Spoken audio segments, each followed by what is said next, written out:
ज्यूतिया व्रत कथा। नर्मदा नदी के पास एक नगर था, कंचनबटी। उस नगर के राजा का नाम मलयकेतु था।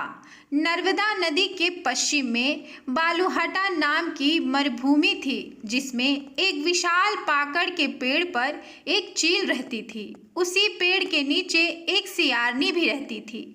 दोनों पक्की सहेलियां थीं। दोनों ने कुछ महिलाओं को देखकर ज्यूतिया व्रत करने का संकल्प लिया और दोनों ने भगवान श्री जुमतवाहन की पूजा और व्रत करने का प्रण ले लिया। लेकिन जिस दिन दोनों को व्रत रखना था, उसी दिन शहर के एक बड़े व्यापारी की मृत्यु हो गई और उसका दाह संस्कार उसी मरुत स्थल पर किया गया। शियारनी को अब भूख लगने लगी थी। मुर्दा देखकर वह खुद को रोक न सकी और उसका व्रत टूट गया। पर चील ने संयम रखा और नियम व श्रद्धा से अगले दिन व्रत का पारण किया। फिर अगले जन्म में दोनों सहेलियों ने ब्राह्मण परिवार में पुत्री के रूप में जन्म लिया। उनके पिता का नाम भास्कर था। चील बड़ी बहन बनी और उसका नाम शीलवती रखा गया। शीलवती की शादी बुद्धसेन के साथ हुई। शियारन छोटी बहन के रूप में जन्मी और उसका नाम कपूरवावती रखा गया। उसकी शादी उस नगर के राजा मलयकेतु से हुई। अब कपूरावती कंचनबटी नगर की रानी बन गई। भगवान जिमतवाहन के आशीर्वाद से शीलवती के 7 बेटे हुए, पर कपूरवावती के सभी बच्चे जन्म ही लेते मर जाते थे।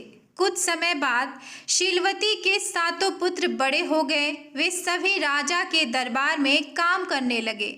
कपूरावती के मन में उन्हें देखकर ईर्ष्या की भावना आ गई। उसने राजा से कहकर सभी बेटों के सर कटवा दिए और उन्हें 7 नए बर्तन मंगवाकर उसमें रख दिया और लाल कपड़े से ढककर शीलवती के पास भिजवा दिया। यह देखकर भगवान जिमतवाहन ने मिट्टी से 7 भाइयों के सर बनाए और सभी के सिर को उसके धड़ से जोड़कर उन पर अमृत छिड़क दिया।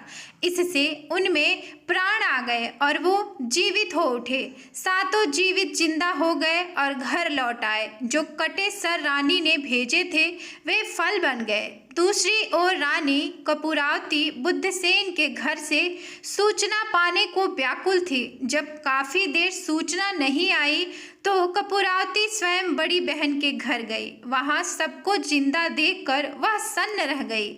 जब उसे होश आया तो बहन को उसने सारी बात बताई।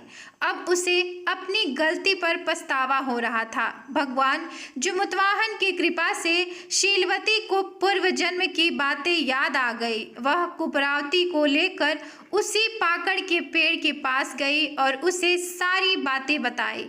कपूरावती बेहोश हो गई और मर गई। जब राजा को इसकी खबर मिली तो उन्होंने उसी जगह पर जाकर पाकड़ के पेड़ के नीचे कपूरावती का दाह संस्कार कर दिया। भगवान जुमतवाहन कहते हैं कि जो भी स्त्री इस व्रत को सच्चे मन और श्रद्धा से रखती है, उसके पुत्र की रक्षा मैं स्वयं ही करता हूँ।